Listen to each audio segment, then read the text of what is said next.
Hi guys, it's your girl Johnny. Welcome back again to my channel. If this is your first time to my channel, you are highly welcome. And to my returning subscribers, I really appreciate. May God bless you all.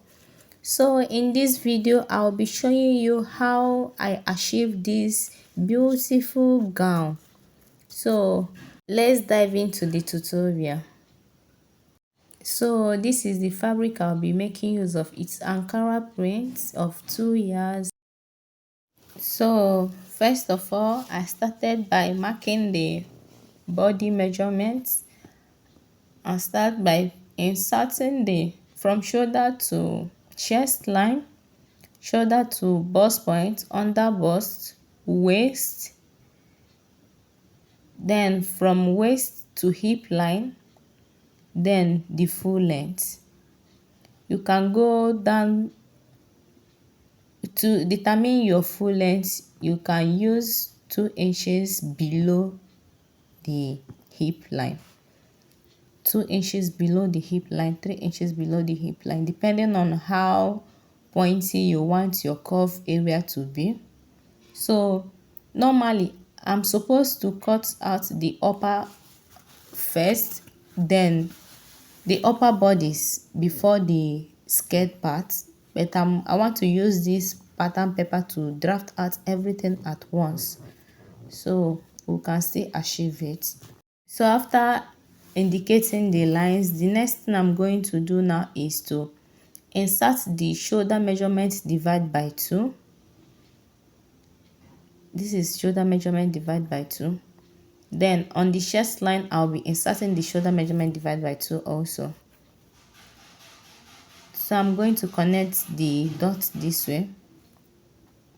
So after that, I'm going to insert the bust band, which is the nipple to nipple.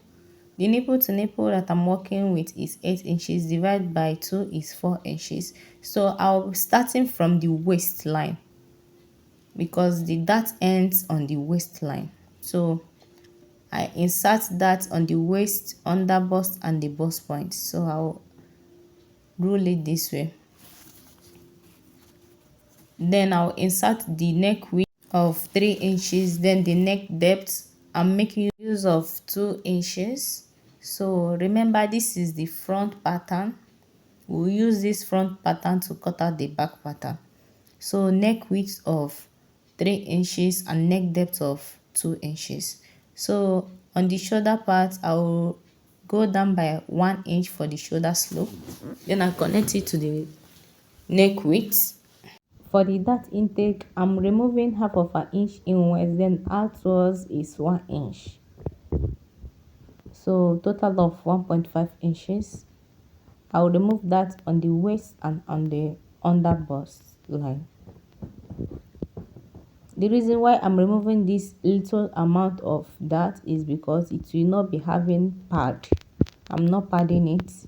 So I'll connect everything to the nipple point, that is bust point.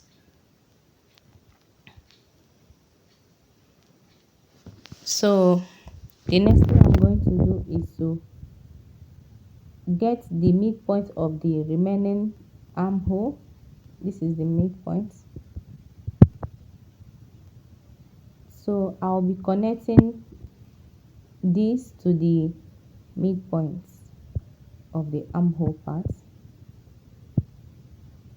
Then you blend the sharp edge.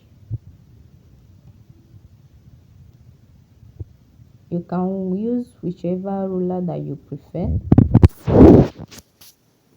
So the next thing I'm going to do now, I will not be coming down. I will not be taking a bust dart because it has sleeve, and for the sleeve part I came out by 3 inches, but at the end of the day I trimmed 1.5 inches out. So what I use for the sleeve part is 1.5 inches. So on the chest line, I'll be inserting the bust measurements divide by 4.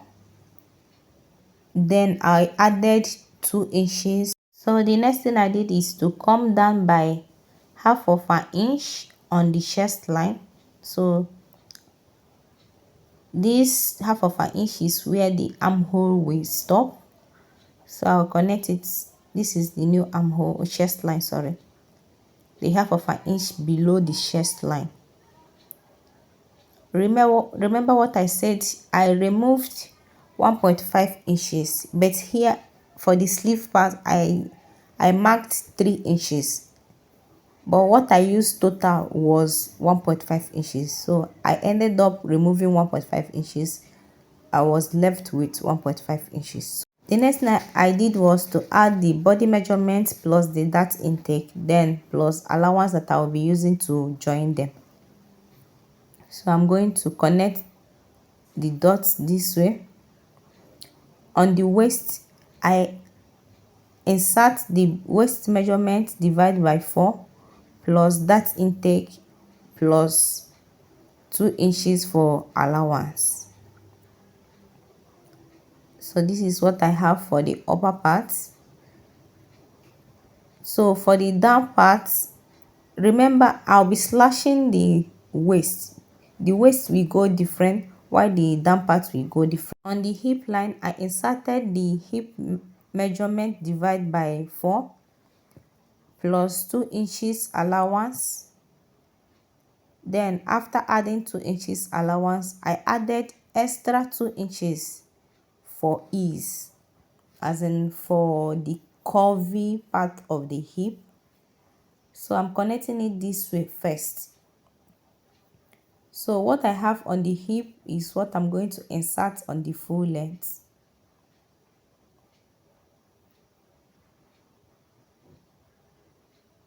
So after that, this is what we have now. So because the down part will not be having that, so these parts will not be included on the down part. So for the down part, I will be inserting the waist measurement divided by 4, then plus 2 inches allowance. So this is what we have for the down parts. The down part will not be having that.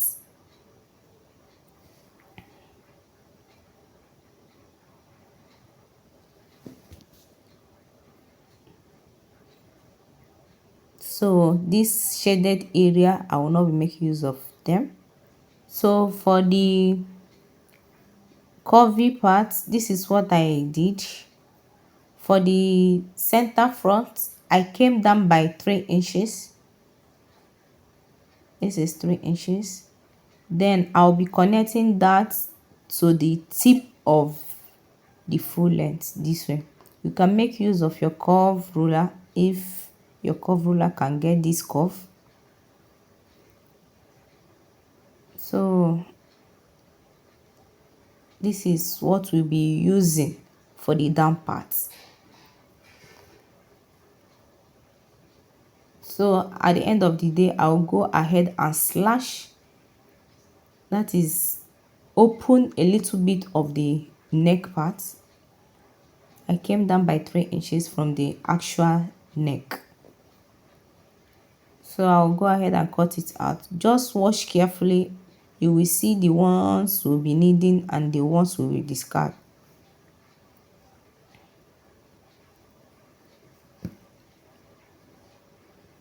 So for this part, this is the line I'll be making use of.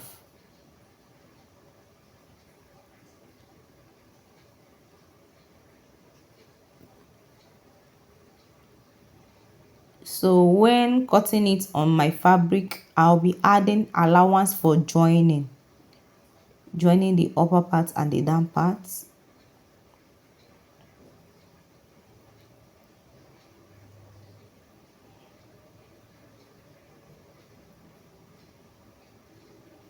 I'll go ahead and complete the line, extend the line this way.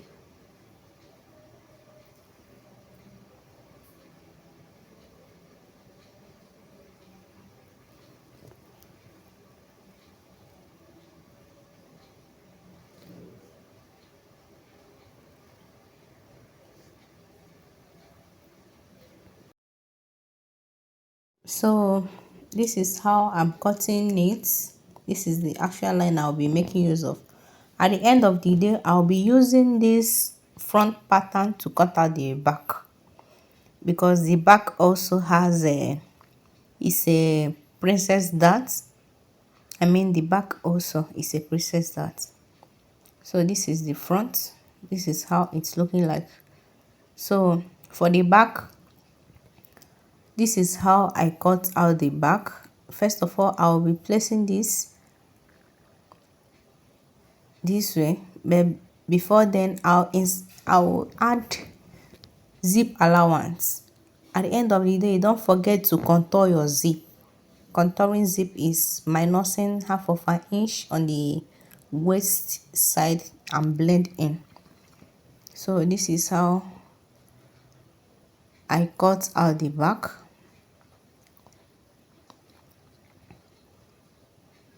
Then for the back neck, I used 3 inches width, then 1 inch depth, because the back part is higher.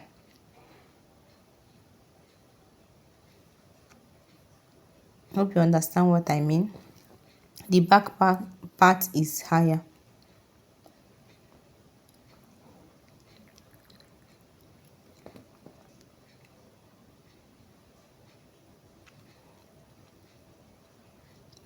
So for the back side, this is the zip allowance. For the back side, I'll be using the side of the front to cut out the side of the. I'm using exactly that place that I cut out the center back from. So I'll be placing it this way.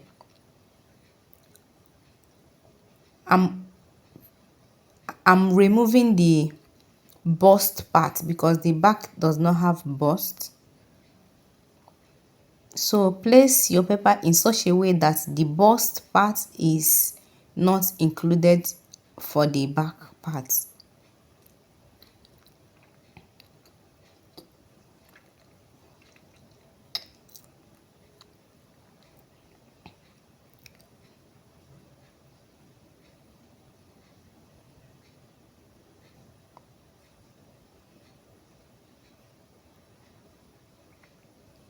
So this is what I have. This is the back and this is the front.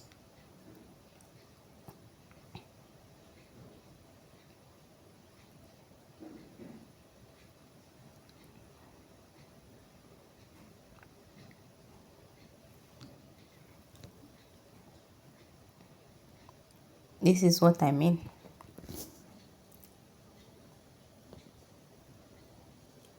So after that, I proceeded in cutting the fabrics. I added half of an inch on the sides of the pattern so that I'll be using them to join. Then for the skirt parts, I added 2 inches for zip allowance on the skirt part. That is the down part of the skirt part. So this part I added half of an inch. Then on the down part I added half of an inch also that I'll be using to join it. Just added allowance in all the places that you need to add allowance. So the next thing, I went ahead to turn out the neck and the armhole parts. So for the down part, I turned out the zipper part also. Then I've joined it with the allowance that I added. This is the down part. So this is what I have at the end of the day. So I'll go ahead and show you how it's looking like. This is the down part, this is the front part. I'll go ahead and join it this way, but meanwhile I will go ahead and trim out the excess that I have on the down part. So I'm trimming out the excess here.